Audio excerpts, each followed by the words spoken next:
Kamoting'o Rigathi Gachagua, Kalonzo Musyoka, Eugene Wamalwa kod Justin Muturi okoni sirkal ni kod paro maluchore kendo kele pacho ka jaket mwandu mong'ere kaka Adani mane jo Kenya okwedo mondo mi ota gedo mar paw ndeke maduong' manyien e pacho ka.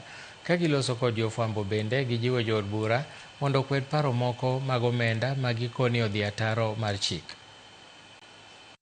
Be called, yeah, a division should be called, and every person who stands in objection to this state capture and blatant planned theft of everything this country stands for, then the Kenyans will be able to see, yes, member for this constituency stood with the people.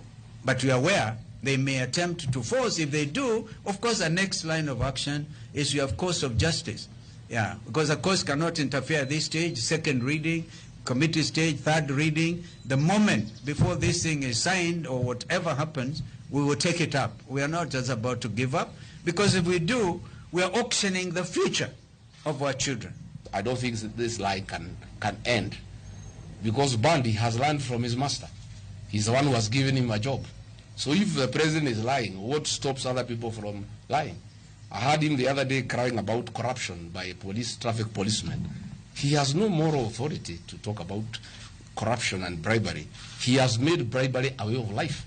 It's the new normal in this country, where he is bribing people on the loans of State House. Already as we speak, we're in court over Safaricom, and we will be going to court on the 12th of March. So we will not just live on hope. We are responsible opposition. We are going to take on this government step by step, blow by blow, and deal with it. Luoro koro medore e gweng' ma Get Wanyaga tok jodak ma kono ochwalo listi ma nyinge jogo